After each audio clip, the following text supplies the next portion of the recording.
All right, guys. So today is just going to be kind of a review day. We're going to go through and kind of remember what we learned about chemical reactions back in pre-AP chemistry. So let's kind of run through this real quick. What is a chemical reaction? A chemical reaction, as opposed to a physical reaction, a physical change, is when you actually break those bonds. So remember the types of bonds we have: metallic, ionic, covalent, polar, nonpolar. Whenever we break those guys, that's whenever we have a chemical reaction taking place. If we don't break those, if it's just an intermolecular force like a hydrogen bond or dipole-dipole London dispersion forces, if those things start breaking, then we have a physical change. Okay, so that's kind of the baseline definition there. How can you tell if something is actually a chemical reaction? So we have this certain indicators. These indicators are, how can we put this? Not they're indicators. There are some chemical reactions which are don't have any of these things, but these are a good chance. Okay, are a good indicator. So if it releases energy, heat, light, things like that, then it probably is some sort of chemical reaction. If you see a color change taking place, then it is a chemical reaction. If it produces a gas, it's probably a chemical reaction. If it makes a precipitate, if you put two liquids together and it forms a solid, that's probably a chemical reaction. For example, here we have a metal. Looks probably like an acid as well. A metal inside of an acid. It is creating a gas, probably hydrogen gas. We did this with the ideal gas law lab. Whenever we mixed magnesium with hydrochloric acid, it made magnesium chloride dissolved in water, as well as hydrogen gas. So that's a good example of an indicator, right? If I have a bunch of sucrose and I heat it up and it combusts, it reacts with the oxygen in the air, that is going to be a chemical reaction because of that. Now, there's a difference between word equations and formula equations. Word equations, pretty much just whenever I say things. Methane plus oxygen produces carbon dioxide and water. That is going to be your baseline, or you're just a verbal representation of the what's happening. But we can also write it in a formula version, and this has some benefits to it. Here we can actually see the atoms changing places. We can actually go through and realize, okay, this oxygen is going to combine with this carbon and the hydrogens. These bonds are going to be breaking. These bonds are going to be making. Bonds breaking and making are going to be a common theme in this unit. So you're going to hear that a lot. What bonds are breaking, what bonds are making. Okay. And here, being able to go back and forth is pretty simple. All we have are the reactants over here. So the first parts, these guys are going to be your reactants. These are the things that are here before the chemical reaction takes place. Then you have your products. Products are going to be what comes after the chemical reaction. Okay, so reactants, products. Reactants, products. All right, and you may notice that this little arrow, you have this little arrow here. This kind of means produces or yields. This is the kind of before, after. The arrow is the separator of before and after. All right, but we can also do some other things here with your formula equations. First off, here is your symbols, and then this is kind of what it means. So again, that arrow means yields. This is where the reaction is going, the direction. This is the before, this is the after. I could, theoretically, go through and write it the other way. I could go through and flip-flop this entire thing, put these guys on this side, these guys over here, and the arrow will flip as well. We don't usually do that. Usually we put reactants first, the arrow pointing towards the right, and then the products.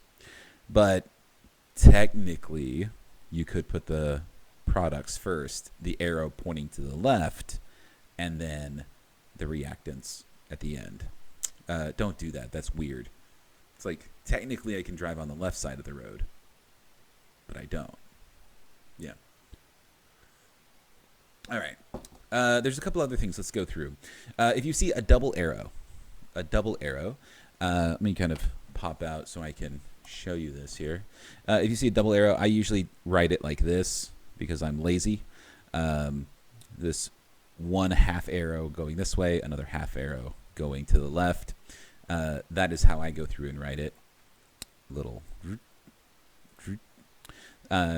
This means that it's a reversible reaction, which means that the reactants turn to products, but also the products can go to reactants. They can go back and forth. Okay, so there's that. Then there are these guys. This kind of shows you what state all of these products and reactants are in. Are they a solid, liquid, gas, or another one, aqueous? So let's kind of run through these real quick. G stands for gas. So this is methane. Methane gas makes sense. Oxygen gas turns into a CO2 gas, as well as H2O liquid. You may not realize it because it's very small amounts, but whenever we are burning things, that we do produce H2O as a liquid. I might go through and put up a video of me doing a bunch of these chemical reactions to kind of show you that. This is one of the demos I do is burning ethanol and showing that it actually makes H2O. Okay, so solid, liquid, gas. So here's solid. And then there's another one called aqueous. What does aqueous mean? Well, if you notice, aqueous is always going to be a salt, an ionic compound. Aqueous just means that this is dissolved in water. Okay, this is dissolved in water. Now, so here you have a silver nitrate. So a silver nitrate means that you're going to have your silver and your nitrate surrounded with water. So here is going to be your oxygen with hydrogens all around it. So oxygen and hydrogen. And here's your hydrogens facing the nitrate. Okay, that's what aqueous means. It means that it's not the solid, it's dissolved in water. It's a solution of silver nitrate. Okay, so aqueous, that's what that means. An arrow down. If you see an arrow going down next to one of these guys, this means it's a precipitate. A precipitate means it's a something that was in solution, like this silver in the silver nitrate. It's in solution, but then if you see an arrow, that means it fell out of solution. That's the kind of our way of talking about precipitates, is that they fall out of solution. Basically, a solid is forming in the water or in the solution. All right. Aqueous, we talked about that. Gas, we talked about that. If you see a thing going up, that means that it is a gas product. So let me go through and write this one. So if you remember before, we had HCl plus magnesium goes to H2 plus magnesium chloride, and this was a 2. Here we would say that yes, this is a gas, but then we could also put a arrow above it to let us know, hey, this is a gas that's being formed. The gas wasn't there before, and now it's being formed. We should be seeing bubbles in this reaction. Okay. Other things. Here, the symbols are this little delta, or just the word heat. It's pretty easy to say, you need to heat this. You need to put heat into it in order for this reaction to get kick off. So you can use the arrow, the yields arrow, in many different ways. You can go through and say, this reaction only takes place at a certain pressure, so you can write the pressure in there. You might just say pressure. You write the word pressure just to let them know, hey, this is you need to apply pressure to this reaction for it to happen. You might also want to put a specific temperature there, not just heat, but a specific temperature. In this case, if this reaction is carried out at 0 degrees C, you can write 0 degrees C there. The other thing you can do is put a catalyst here. So we haven't really talked about catalysts yet, and we won't for a while actually. But a catalyst is just a chemical which is used in the reaction, but it is a product and a reactant. So here, this manganese oxide, it would be present both as a product and as a reactant. We'll talk more about those later. So this is kind of all of the different symbols that you can use when you're writing a chemical formula, a reaction formula. Okay. All right. So let's go through and talk about balancing equations. Balancing equations is something that you should be able to do. You probably will remember this from pre-AP, but I know that some people skipped pre-AP. So let's kind of run through this real quick. Well, here are the steps. When balancing, basically what we're saying here is the number of atoms on those of the products need to equal the number of atoms on the reactants. Other way around, actually. Sorry, these are the reactants. These are the products. So basically, they just need a balance. So if we have 2 silvers on this side, we need 2 silvers on this side.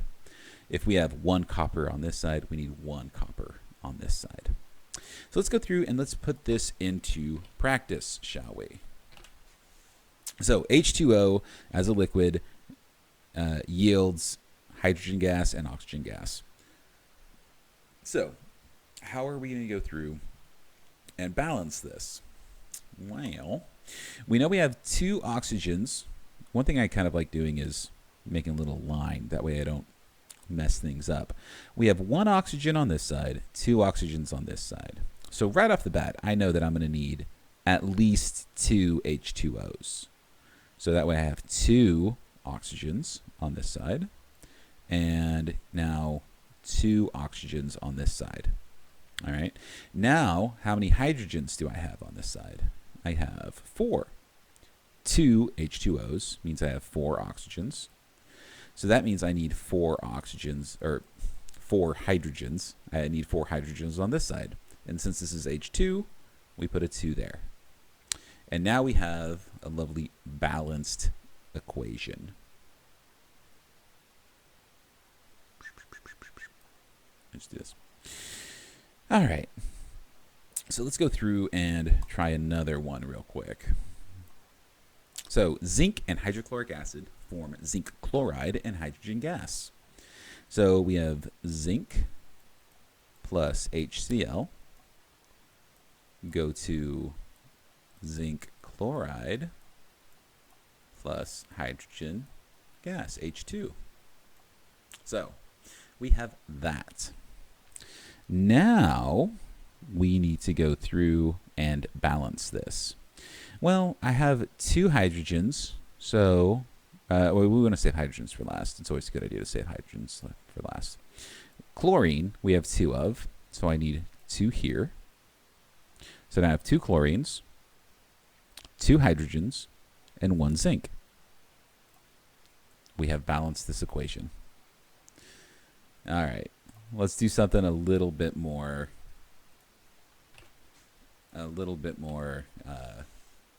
spicy. All right, this one's a little bit more spicy. We have aluminum carbide plus water, H2O, and then this will yield methane, CH4, and aluminum hydroxide. All right, so this one's a little bit more spicy. Let's go through and balance this. So, one thing you can think about is when you see HO, you can kind of think about this guy, this water, as HOH. This is going to be a nice way of thinking about water to help us out here. So, and what else we got? What else we got? We have 3 carbons. Let's start with carbon. So we have 3 carbons on this side. So that means we're going to need 3 carbons on this side. So let's go through and put a 3 here. All right, we got that. Now, what else do we got? Let's do aluminum. Aluminum, we have 4 aluminum on this side. So we're going to need 4 aluminum on this side. 4. Okay, so now let's go through and think about this. That means we're going to have 4 times 3, which is 12 OHs. So we're going to need 12 OHs on this side. And here, so we can put a 12 here. All right. So now let's double check this. We have 3 times 4 hydrogens, so 12 hydrogens. And sure enough, we have 12 hydrogens on this side. Remember, we want to kind of not think about it as H2O, but think about it as HOH. So, there we go. Now we know that this is perfectly balanced. Then we can double check things if we want to, but it looks balanced to me. Okay.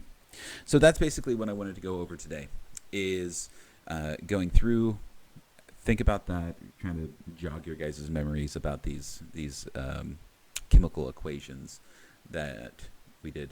I think everyone's pretty decent at balancing. You might have forgotten a bit of it from pre-AP, but if you are wondering about balancing, let me know. I can send you a problem set to kind of help you out, or just look one up on your own. Like I mentioned, it's always a good idea if you're wanting just extra problem sets to Google them. So, there's that. All right, guys. If you have questions, comments, concerns, email me. I will see you guys on Tuesday for the exam. Have a good one, guys.